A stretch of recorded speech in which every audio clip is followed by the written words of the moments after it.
Okay guys, so let's start on the next example. Let me erase that. So these are a little bit harder. We're going to be using our sum to product formulas to be solving this equation. So your 5x is going to be your alpha and your 3x is going to be your beta.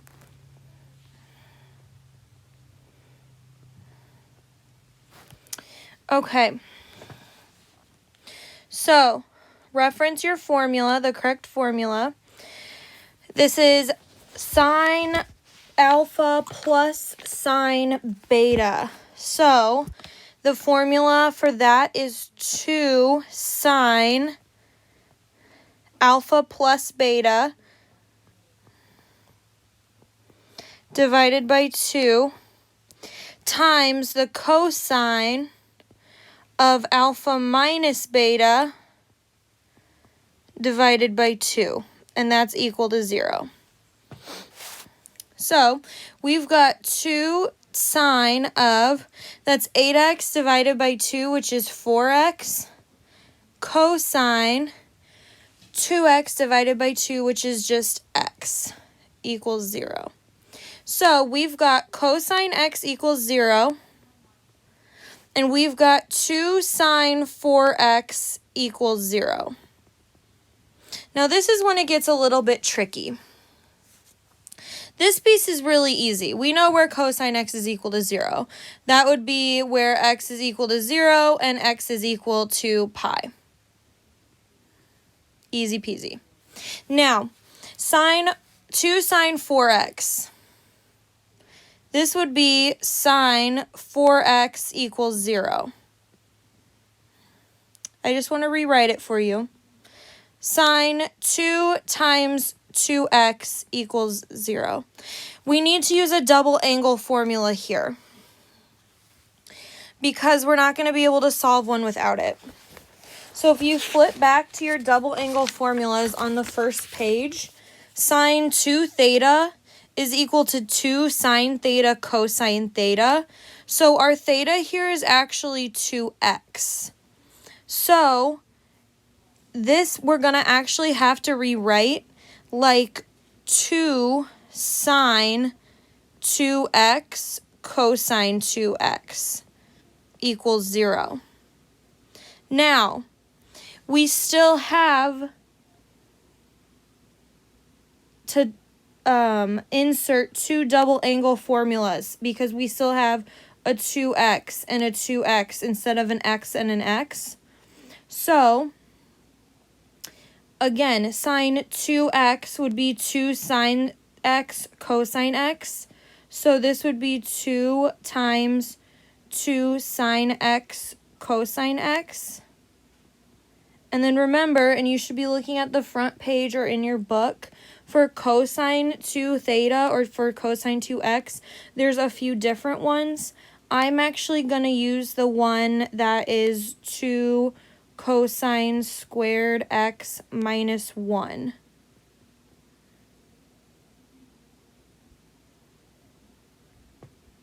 Okay, so what I did, again, here, I used the double angle formula.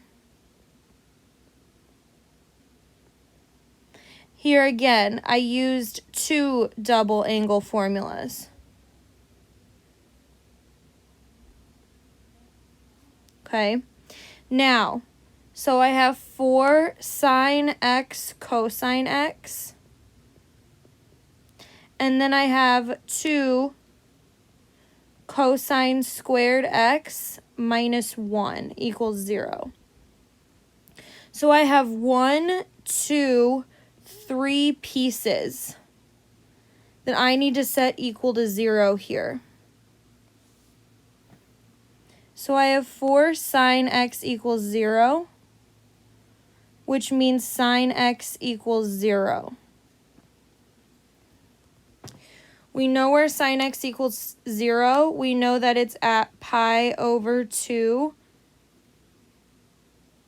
No, that's not where it's at. And I did this one up here wrong as well, so I'm sorry. I just realized that. We know where sine x is equal to 0. We know that it is at 0 and at pi. Now, cosine x equals 0, and it's okay that I did that one wrong because look, up here I did cosine x equals 0, which should have been pi over 2 and 3 pi over 2.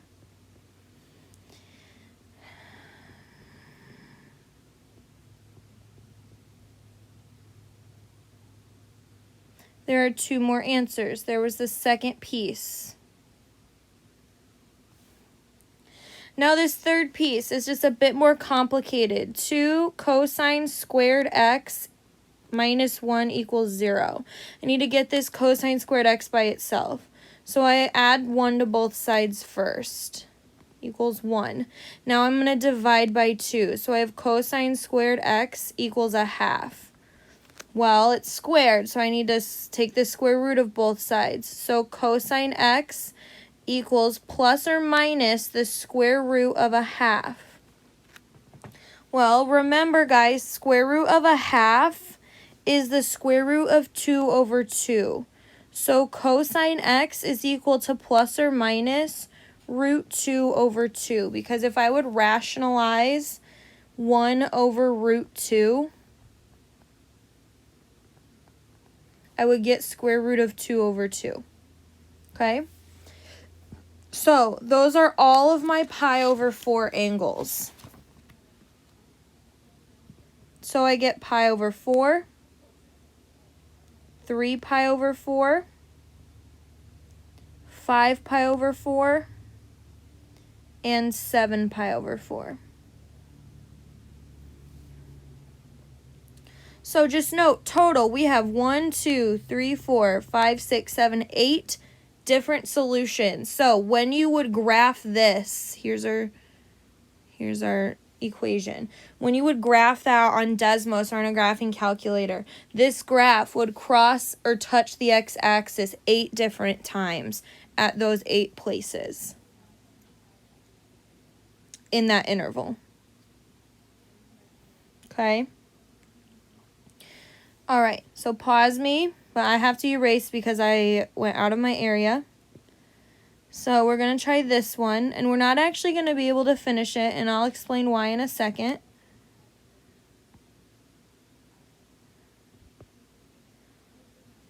So just starting it like the last one, if 4x is my alpha and 2x is my beta, I have sine alpha minus sine beta. My formula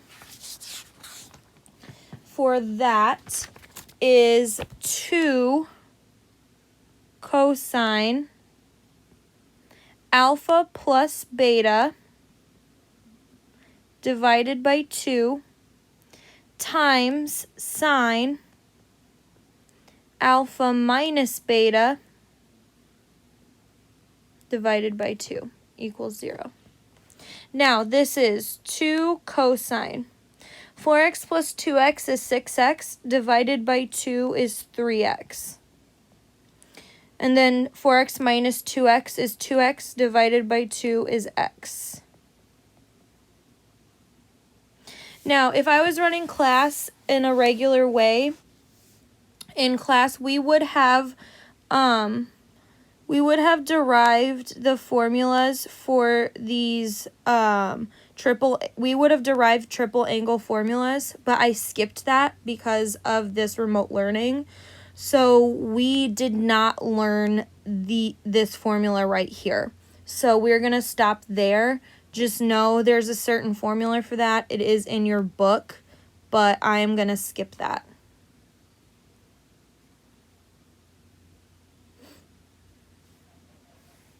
And one more problem. Okay, ignoring air resistance. The range of a projectile fired at an angle theta with horizontal and an initial velocity is given by this equation. Okay, it says the football player can kick a football from ground level with an initial velocity of 80 feet per second. It wants us to write the projectile motion model in a simpler form. All right, simpler form means maybe we could write this in terms of one trig function instead of two trig functions. So maybe I can use one of my double angle formulas. I have sine theta times cosine theta.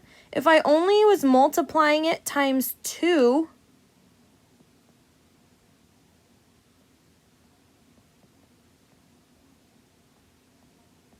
I could apply the double angle formula. Well, to multiply it by 2, I would just have to change this coefficient out here to 1 over 32 instead of 1 over 16. Then I still have my v sub 0 squared. That, guys, is just a variable. Okay, so what I did, guys, was I just rewrote 1 over 16 as 1 over 32 times 2. Now what I'm going to do is rewrite this right here as sine 2 theta. So now since that's written in terms of only one trig function, it's a little bit neater. Okay. Now, at what angle must the player kick the football so that the football travels 200 feet?